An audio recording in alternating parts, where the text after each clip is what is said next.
Hello class, this is the last video in combination proofs and identities. In the previous video we saw a non-numerical proof, or non-numerical proofs for these two identities here. This one, and we're left down to the last one here. Let's see if we can prove this ourselves. You can pause it and give it a go yourself at any time. So let's get straight to it. Let's bring down this definition, and here we go. Well, the left hand side is just n choose r. That's nice and simple. So I'm just going to copy this one in. That's our left hand side, done. Now for the right hand side, here's where the fun begins. Let's use the definition for this first choose. It's going to be n minus 1 factorial over,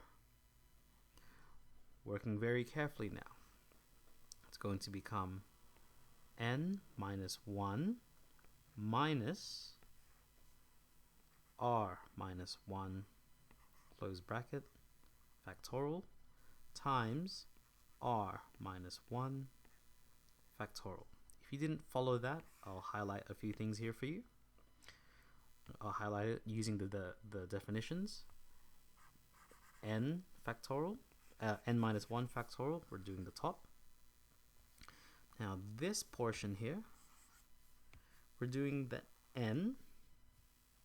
Here's n now, because the numerator, well actually we're just doing that entire expression of n minus r, but r this time is the entire expression of, let's do it in blue, this expression here. Hope you can see that. So that's going to be, that's n minus r factorial, but n is the entire expression and r is this entire expression. Hopefully you can see that. And likewise for this one, we have r minus 1 factorial. That's just that r there. That's this first set of brackets. Let's take that plus. We're going to do the exact same thing for this group here. So the numerator is going to be n minus 1 factorial. Then following it again, the numerator, let's do it in orange again, that numerator is going to be n minus 1 minus r. In case you don't see it again, I'm copying this one here. That's n minus r factorial, there it is, n minus r factorial, but this time that n is the entire expression there, times r factorial. Thankfully that one's nice and easy. R factorial. Now let's simplify these expressions a little bit. This one here we can simplify as the entire numerator stays the same, n minus 1 factorial, this one here. Expanding this, that's going to become n minus 1 minus r plus 1, because we're expanding, minus r plus 1 factorial r minus 1 factorial. Likewise with this right hand side, oh sorry, not the right hand side, this second term, n plus 1 factorial, whoops. Simplifying this, that just becomes n minus r minus 1 factorial r factorial. Alright, so now here's where I get, actually we simplify it a little bit more. That minus 1 and plus 1, they cancel. So we can simplify that down to just n minus r factorial. Okay, now think back to the numerical examples. The lowest common multiple for both of them. Now let's just look at these very carefully. Between these two, this looks a lot like this. Between the two, which is larger? So think of n minus r. Let's just say that's 8 take away 2. That's going to become 6 factorial. Okay? But this one here is going to be 8 take away 2 minus 1. It's going to be 7. Oops, sorry. It's going to be 5 factorial. So between the two, n minus r is bigger. So that is going to, between just these two, n minus r is the larger factor. So we're going to write that in, n minus r factorial.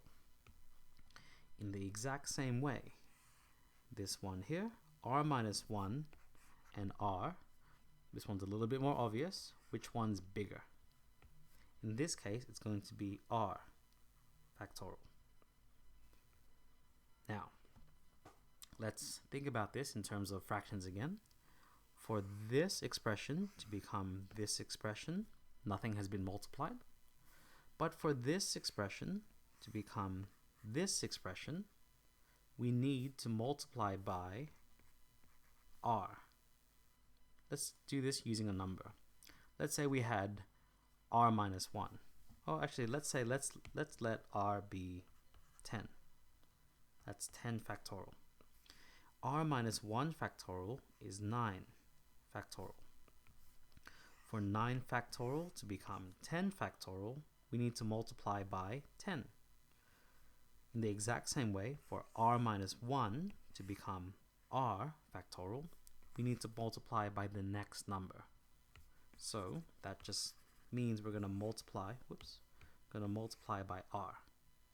So this numerator is going to become r times, let's do this in brackets, r times n minus 1 factorial.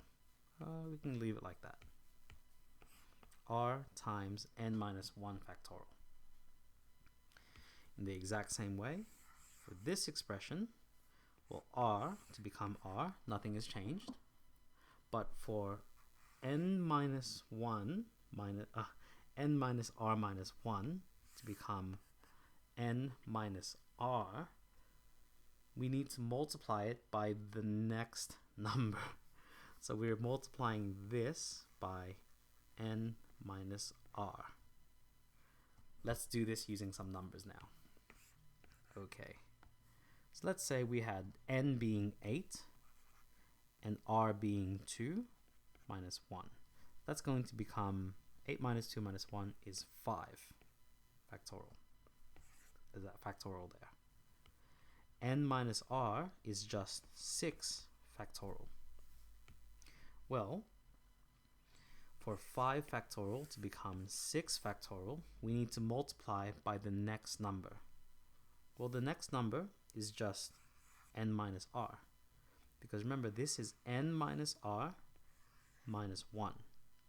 So we need to multiply by the next number. So we're multiplying by n minus r. So the numerator, there's that plus still there. The numerator is going to be n minus r times n, that's definitely supposed to be n minus 1, n minus 1 factorial.